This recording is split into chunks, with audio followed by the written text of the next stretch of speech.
You will not curse the obstacles blocking your way, but embrace them as opportunities for great growth and new knowledge. To honor the Tuskegee Airmen and women, learn from them. Arm yourselves with their weapons of excellence and endurance. If the Tuskegee Airmen are the glory of our past, then they also need to be the inspiration for our future. Their legacy must live on forever, and it is up to the youth in this room to carry that forward. Thank you.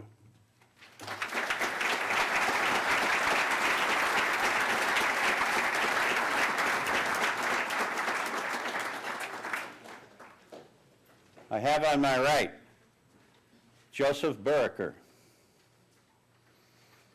He soloed an airplane in 8 hours, which to me is unheard of. He was an air traffic controller at Tuskegee, Alabama, and after the war, taught at Case Western Reserve University for over 13 years. He's one of my heroes. He's one of my mentors. Please welcome original Tuskegee Airman, 84 years old, Joseph Burrucker.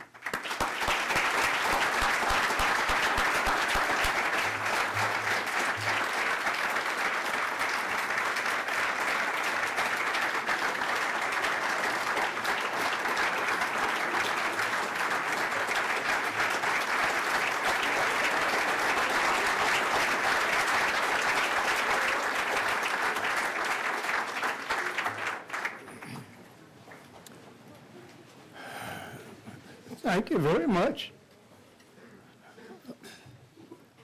So nice to be here. It's so nice to be anywhere. I never forget, whenever I'm up speaking with groups, that many of our fellow Tuskegee Airmen are no longer with us. They've gone to what we call the Lonely Eagles. There are very few left. And we're still, Art and I, hanging on. And we're glad to be alive. I have many stories to tell. I was just a kid. I was only 18 when I went into the service. I enlisted when I was 17 because I was caught up with the fervor of war. Get those Germans and get those Japs and so on.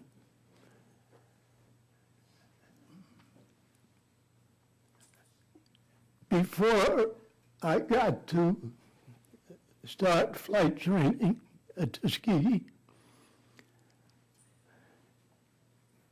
I was at Keesler Field, Mississippi. That was a terrible place for people of color. Even the buses on the base were segregated. But a number of us would go on leave to New Orleans, which was an interesting town. But the streetcars were segregated, and they had those signs, colored only.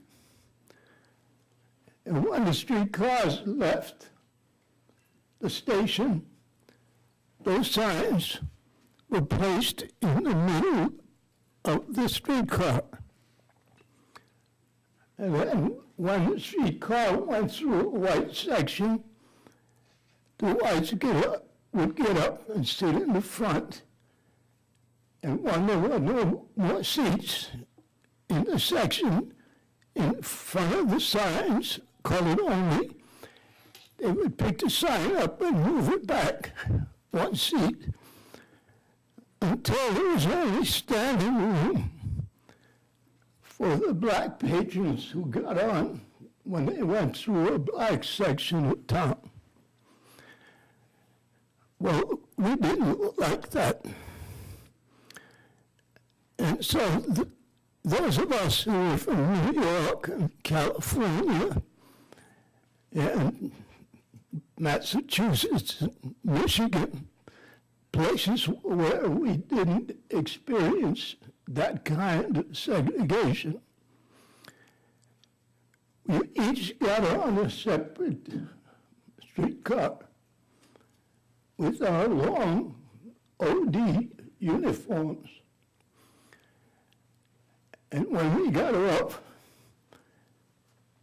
we borrowed those signs and put them under our coats. And we brought them back to the base. And we put them in the ventilating system that ran through the barracks. After we got back, the commander of the base, who knew that we were on leave, came to our barracks and told us all to gather downstairs. It was a 2-story barracks. He was a colonel from New Jersey. And he said, "Now, fellas, I know you don't like the system of segregation down here, but these people have to live with this.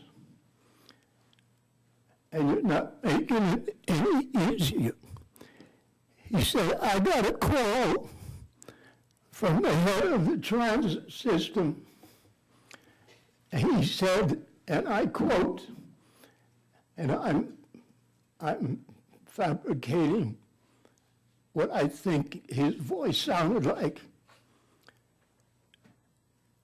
"Some of your colored soldiers stole our signs, and we want them back." End quote.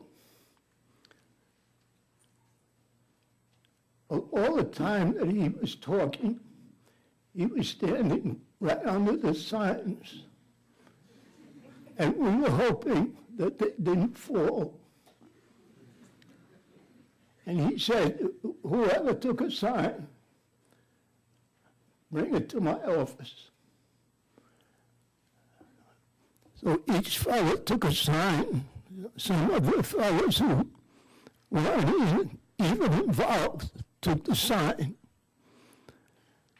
And we went up to his office, and we saluted him.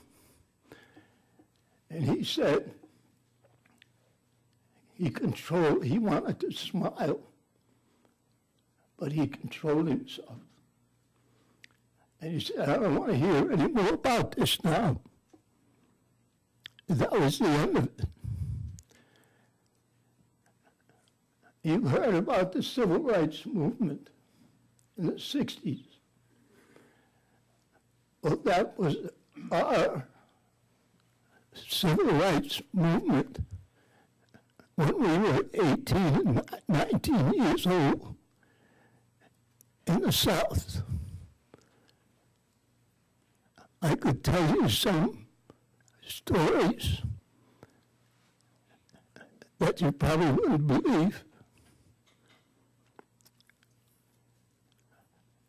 But I'm so thankful that I had the opportunity to meet some wonderful men and women who served at the Tuskegee Army Air Base. They were